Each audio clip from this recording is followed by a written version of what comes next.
ini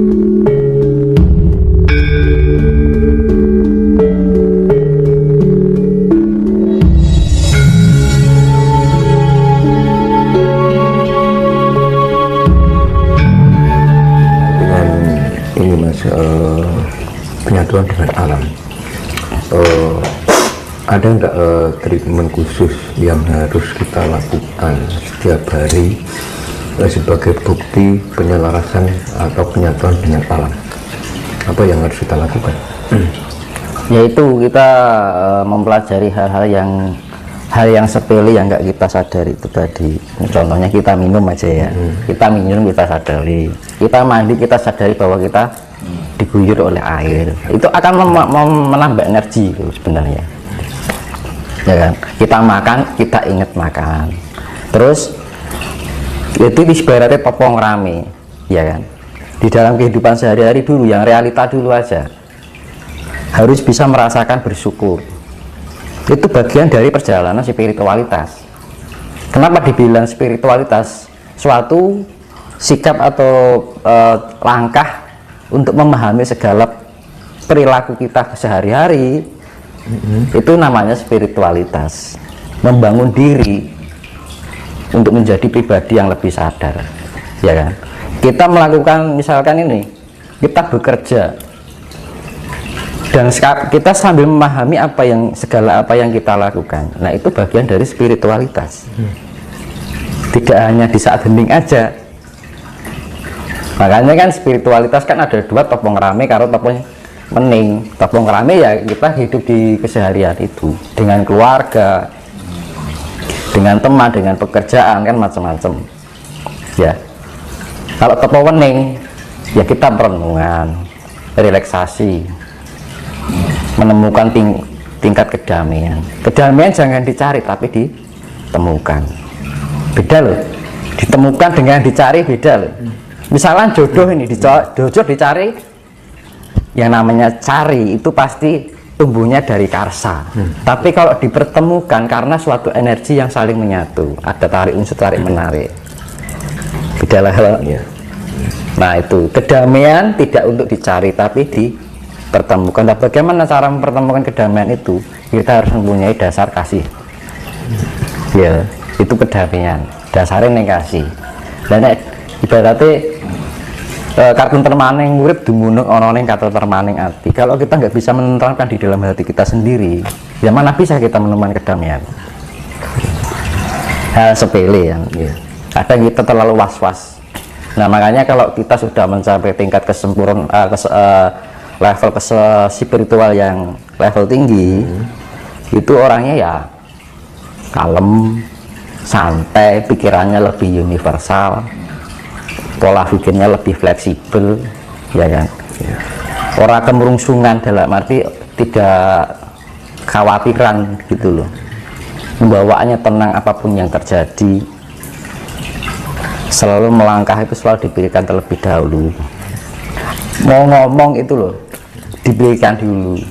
Makanya di dalam Jawa arep ngomong itu dipikir dulu. Ojo mapanake pikir ana ning ngarepe lati, ning mapanke ati ning ngarepe lati. Ya kan? Mula diarani lati paling landep di dalam raga kita. Mulut ini. Itu hal sepele loh. Kadang-kadang kita menyakiti orang lain tanpa kita sadari kalau kata-kata itu menyakiti orang lain. Makanya sebelum kita berkata pada orang lain, kira-kira misal kata-kataku ini saya tujukan kepada saya, kira-kira menyakitkan enggak? Nah, kadang-kadang hal sepele di dalam kehidupan sehari-hari itu sering terjadi, yang gitu. Orang yang sudah melatih itu masih gitu, apalagi yang nggak mau menyadari gitu kan. Makanya ada orang yang ngomongnya seenaknya sendiri tanpa memikirkan kata-katanya menyakitkan hati orang lain. Makanya kan kudu iso mapanke ati ning ngarepe lati. Jangan mapanke pikir ana ning ngarepe lati. Kan ngono. Kita berbicara tentang spiritual, Mas. Ada nggak hal-hal yang tersulit sebelum kita belajar spiritual?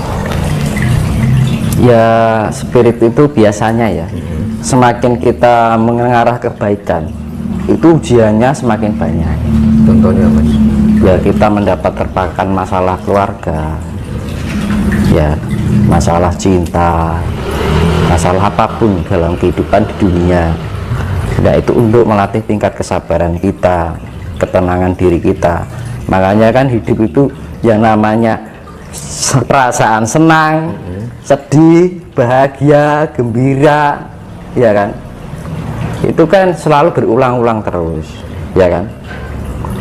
Kehidupan itu sekarang senang, besok susah lagi, setelah susah dilewati senang lagi, setelah senangnya berlalu susah lagi, terus roda waktu itu selalu berputar gitu. Tapi di dalam momen-momen yang kita melewati itu, kita harus bisa menyadari, harus bisa mengambil hikmahnya. Kalau kita nggak mau mengambil hikmahnya, kita nggak bisa menggali apa yang terkandung di dalam perjalanan itu tadi. Makanya kan kalau kita berjalan di tempat itu, oh lewat ini lagi, lama-lama kalau kita sadari kan lama makin lama kan semakin hafal kan, ya kan. Kadang-kadang hanya cuman lewat aja kan gitu kan, nggak dipahami, akhirnya kenal lagi kan, makanya gitu kan. Makanya kan orang yang menjadi berhasil itu karena sering mengalami kegagalan, ya kan. Orang menjadi kuat karena sering mengalami kelemahan, ya. Orang menjadi baik karena belajar dari kesalahan.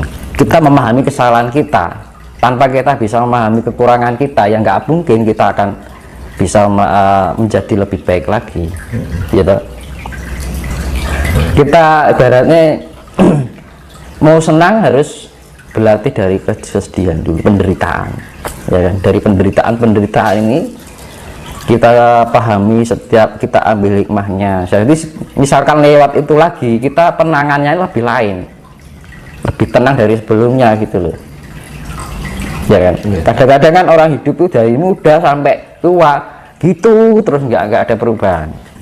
Nah, makanya kan kedewasaan seorang tidak dipandang oleh usia. Dari kematangan berpikir Mas. Iya, karena sering-sering memahami, menyadari, ya kan. Makanya kan belajar dari hal sepele dulu aja lah, nggak jauh-jauh. Air gitu loh, kita tiap hari minum, ketika masuk ke tenggorokan kita rasakan, oh Gusti Allah mlebu ning awakku gitu loh. Oh aku mandi dengan Tuhan. Tuhan itu ya air, yo semuanya itu yang unsur alam itu Tuhan. Tapi Tuhan itu bisa berwujud, ada loh wujudnya Tuhan itu. Tuhan itu bisa mewujudkan, bisa dilihat. Wujudnya apa? Cahaya. Cahaya Tuhan, nur ilahi. Yang dibilang nur ilahi lah ya gitu Mas. Nah, Tuhan itu kalau menampakkan dirinya, dia dengan cahaya kayak kecil, kayak bintang gitu, kayak mencorong gitu, putih warnanya, semu biru. Nah itu Tuhan. Nek wong Jawa nur cahya, nek wong Islam ngarani Nur Muhammad. Kan dulu. Sedikit orang yang belajar spiritual rela meninggalkan harta, bahkan meninggalkan keluarga, kadang meninggalkan pekerjaan hanya untuk belajar spiritual. Pandangan Mas Dinus kalau melihat fenomena seperti itu bagaimana? Apakah sepakat orang belajar spiritual meninggalkan semuanya? Ya harus seimbang, nggak boleh seperti itu. Ya namanya spirit ya, kalau kita punya tanggung jawab ya kita harus selesaikan, kan gitu. Lah kan kita spirit itu nggak harus bertepi di hutan, lautan, nggak harus kayak gitu. Di rumah aja bisa kok. Justru di dalam kehidupan sehari-hari kita belajar dari spirit itu tadi, ya kan. Apa wis ning alas iki iso cedak karo Gusti Allah, ya nggak mungkin, kan gitu loh. Terus belajarnya apa? Justru apa, ketika orang hidup di hutan, ya kan, misalnya begitu dari hutan keluar dari area hutan dihidupkan ramai, kaget enggak kan? Ya namanya perjalanan ketika kita memahami perjalanan kita untuk dijadikan suatu pelajaran, kan kita mempelajari dari perjalanan itu untuk dijadikan pelajaran. Nah, itu namanya spiritualitas, ya kan?